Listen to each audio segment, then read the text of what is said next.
Hey friends, today we're going to read a book out of our fairy tale book, and today's story is Little Red Riding Hood.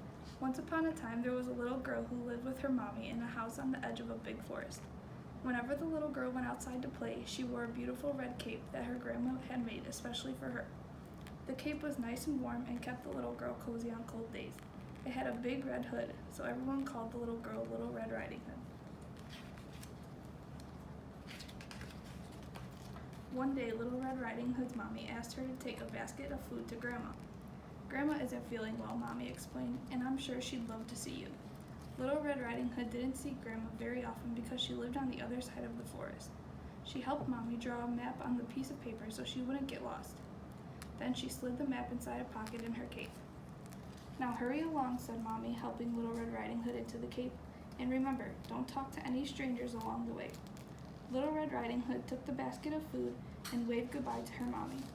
I won't, she said, skipping into the forest. On the way, Little Red Riding Hood saw some beautiful blue flowers. Grandma might like these, she thought, bending down to pick a handful. Little Red Riding Hood was so busy choosing flowers, she didn't realize she was no longer alone in the forest. Hello, little girl, said a deep, growly voice. Little Red Riding Hood jumped with fright. A big wolf peered out from behind one of the trees and grinned at Little Red Riding Hood. Oh, hello, replied Little Red Riding Hood, smiling back at the wolf. She had already forgotten her mommy's warning. Where are you going? Growled the wolf. I'm visiting my sick grandma who lives on the other side of the forest. Little Red Riding Hood explained. I'm picking some pretty flowers to take with me. Ah, what a kind girl you are, smiled the wolf, showing off his razor-sharp teeth. Your grandma is very lucky to have such a sweet and thoughtful granddaughter. Just then, the wolf's belly gave a loud, rumbly grumble. What was that? Asked Little Red Riding Hood, peering up at the wolf.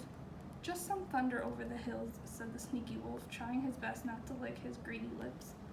Then the wolf ran as fast as he could to Grandma's house. The hungry wolf peered through Grandma's window and saw the old lady in bed. With one big, blood-curdling howl, the wolf dashed through the front door, ran into the bedroom, and gobbled up Grandma in one large gulp.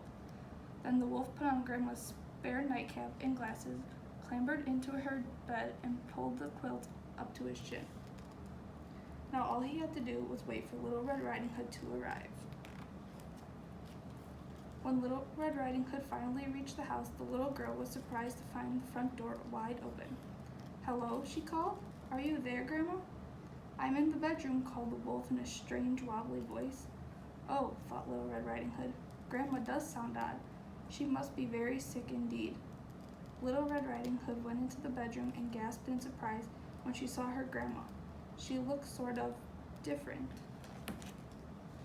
Little Red Riding Hood hoped that whatever it was that Grandma had, it wasn't catching.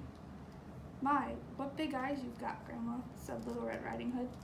All the better for seeing you with, my dear, the wolf replied in his wobbly voice.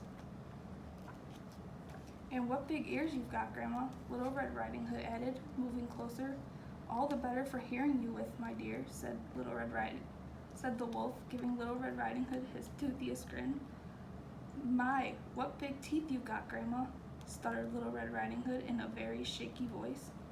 All the better for eating you with.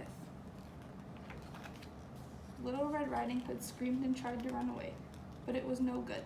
The hungry wolf was too fast. He leaped out of the bed and gobbled her up in a single greedy gulp. A passing lumberjack heard Little Red Riding Hood scream and ran into the house. When he saw the wolf's enormous belly, he guessed what had happened. He picked up the wolf and shook him as hard as he could. The wolf's mouth gaped open, and out flew Little Red Riding Hood, closely followed by Grandma.